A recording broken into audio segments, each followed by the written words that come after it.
होता है चमन में दीद उमर पैदा। मेरे भाइयों, मैं आपसे सवाल करता हूं कि हम लोग इतनी देर यहाँ बैठे हुए हैं और एक से एक हस्ती हमारे स्टेज पर रौनक अफरोज है, और ये सारी चीजें, ये मिठाई, ये पानी, ये सारी चीजें किस लिए? तो मैं देख रहा हूं कि यहाँ एक पोस्टर लगा हुआ है जिसमें एक तरफ तस्वीर शहीद राम प्रसाद बिस्मिल और दूसरी तरफ शहीद अशफाकुल्लाह खान, और एक नाम और भी जुड़ता है, ठाकुर रोशन सिंह। और इस तरीके से जितने भी हमारे मुजाहिदीन आजादी है, जब मुजाहिदीन आजादी का लफ्ज हमारे सामने आता है तो ये बात हमारे सामने आती है कि 1947 ईस्वी यानी हमारा मुल्क जब आजाद हुआ उससे पहले कोई ऐसी कौम आई या ऐसे लोग आए जिन्होंने यहाँ की गंगा जमुना तहजीब को मिटाना चाहिए, यहाँ की खूबसूरती को खत्म करना चाहिए। वो खूबसूरती हिंदू और मुसलमान की एकता थी, उसके दरमियान दरारें डाल करके वो गलत तरीके से हुकूमत करना चाहिए। लेकिन उनके मिशन को हमारे मुजाहिदीन ने, हमारे सिपाहियों ने, हमारे मुफक्किरीन ने नाकाम बना दिया।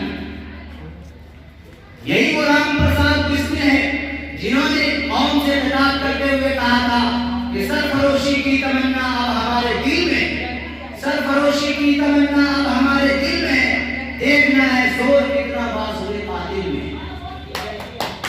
ये सरफरोशी का लफ्ज़ एक दफा शेर में पढ़ा जाता है। अब बहुत सारे लोग को ये पता नहीं होता कि सरफरोशी का क्या माने है।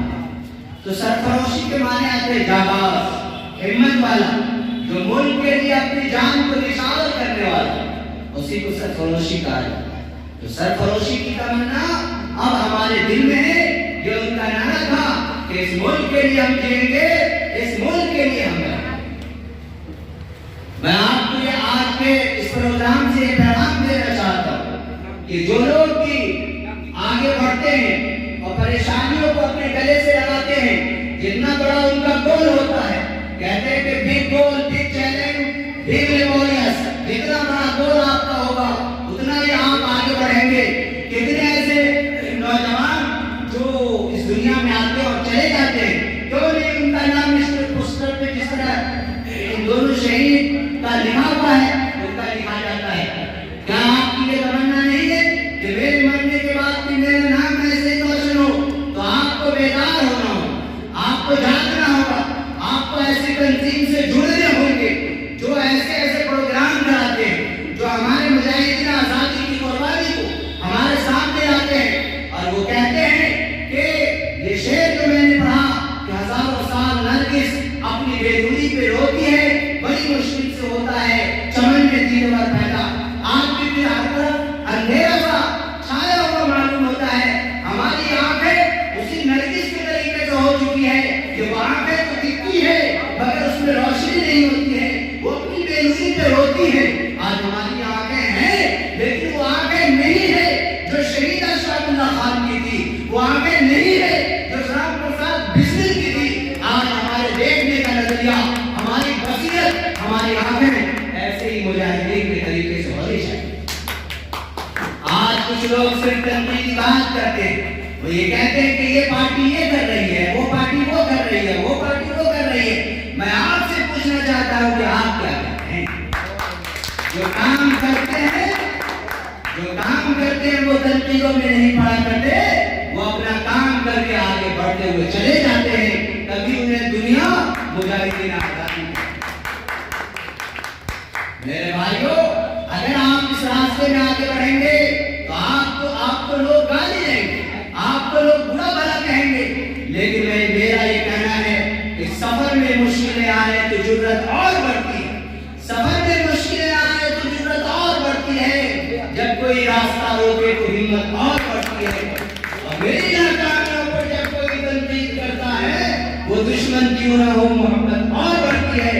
और ये आखिरी शेर कि अगर बिगड़े पे आ जाओ तो घट जाते हैं दाम अक्सर, अगर बिगड़े पे आ जाओ तो घट जाते हैं दाम अक्सर।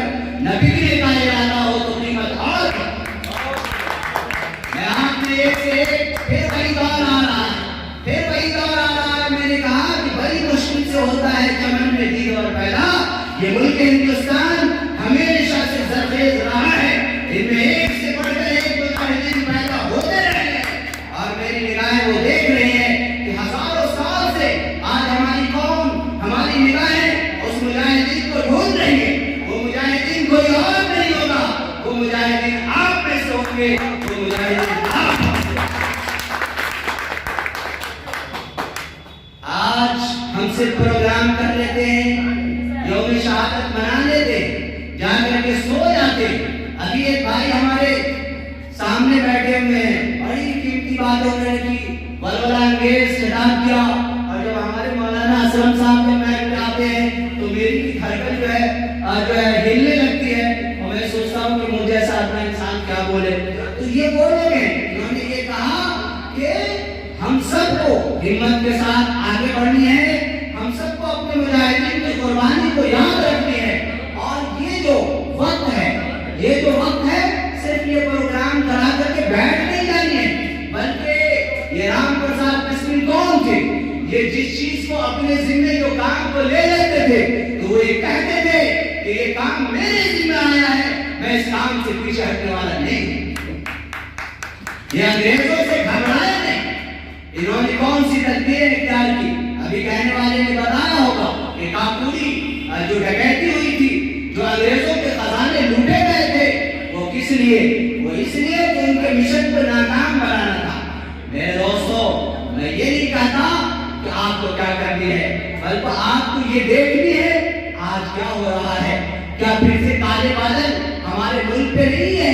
क्या कुछ पार्टियां जो पार्टी का नाम ले रही है, कुछ ऐसे लोग जो इस मुल्क की गंगा जमुना तहजीब को मिटाना चाह रही है, ऐसे लोगों को हमें पहचानना होगा, और हम अपने मुल्क को खूबसूरत बनाने के लिए, हिंदू मुस्लिम की एकता को बरकरार रखने के लिए हमें फिर से कुर्बानी देनी पड़ेगी।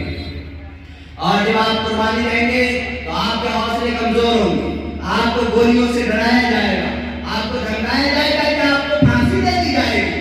आप सीना तान करके कहिए कि हमारे सामने शहीद अशफाकुल्लाह खान मौजूद है, हमारे सामने राम प्रसाद बिस्मिल मौजूद है, जिन्होंने कुर्बानियां दी थी, और अपने हौसले को बुलंद कीजिए।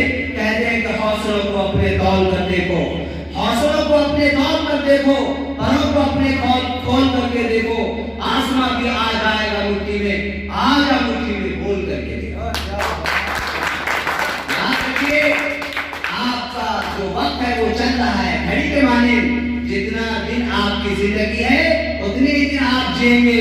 आपको डरने की जरूरत नहीं है, जितनी जिंदगी ऊपर वाले ने दी है वो आपको मिलेगी। लेकिन तारीख में नाम आपका उसी वक्त आएगा जब हमारे जो असलाफ, हमारे बुजुर्ग, हमारे मुफक्किरीन ने जो कुर्बानी हमारे मुल्क के लिए दी है, उस मुल्क की कुर्बानी देने के लिए आप अपने लिए आगे बढ़े और इस कुर्बानी को दें।